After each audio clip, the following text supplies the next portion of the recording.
नमस्कार दोस्तों, स्वागत है आपका हमारे चैनल पर। आज हम बात करने वाले हैं एक बहुत ही खास और दिलचस्प विषय पर। वास्तव में हम नवरात्रि में प्याज और लहसुन क्यों नहीं खाते?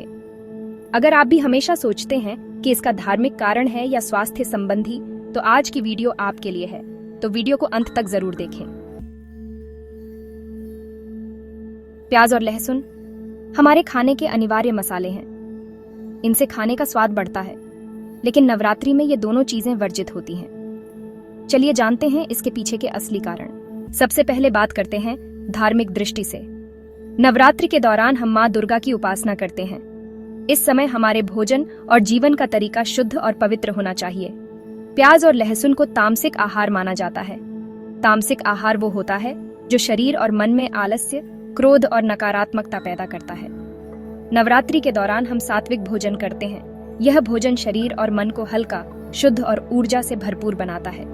इसलिए प्याज और लहसुन को इस समय खाने से बचना चाहिए। अब बात करते हैं आयुर्वेदिक दृष्टि से।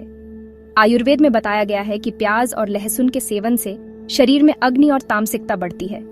नवरात्रि के दौरान हम व्रत रखते हैं और उपवास या सात्विक भोजन करते हैं। अगर इस समय हम प्याज और लहसुन खाएं तो पाचन क्रिया बिगड़ सकती है और शरीर हल्का, शांत और शुद्ध रहने में विफल हो सकता है।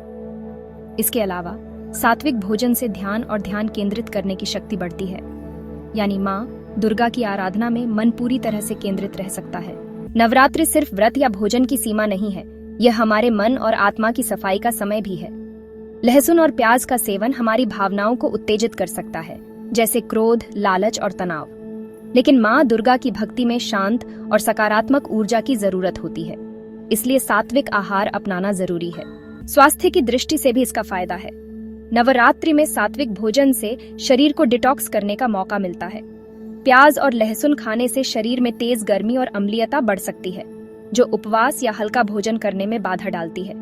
सात्विक भोजन से शरीर हल्का, ऊर्जा से भरपूर और रोग प्रतिरोधक क्षमता मजबूत रहती है। यही कारण है कि हमारी परंपरा में इसे वर्जित किया गया है। दोस्तों, नवरात्रि के बाद जब त्योहार समाप्त हो जाता है, तब हम प्याज और लहसुन फिर से खा सकते हैं। लेकिन ध्यान रहे, ये भोजन सिर्फ स्वाद के लिए और संयमित मात्रा में ही लेना चाहिए। त्योहारों के समय शुद्धता और संयम का ध्यान रखना हमारी परंपरा और स्वास्थ्य दोनों के लिए फायदेमंद है। तो दोस्तों, अब आपको पता चल गया कि नवरात्रि में प्याज और लहसुन क्यों नहीं खाए जाते। धार्मिक, आयुर्वेदिक, मानसिक और स्वास्थ्य सभी कारणों से। अगर आपको यह वीडियो पसंद आया हो तो लाइक और शेयर जरूर करें और हमारे चैनल को सब्सक्राइब करें। नवरात्रि के इस पावन अवसर पर माँ दुर्गा की कृपा आप सभी पर बनी रहे। जय माँ दुर्गा।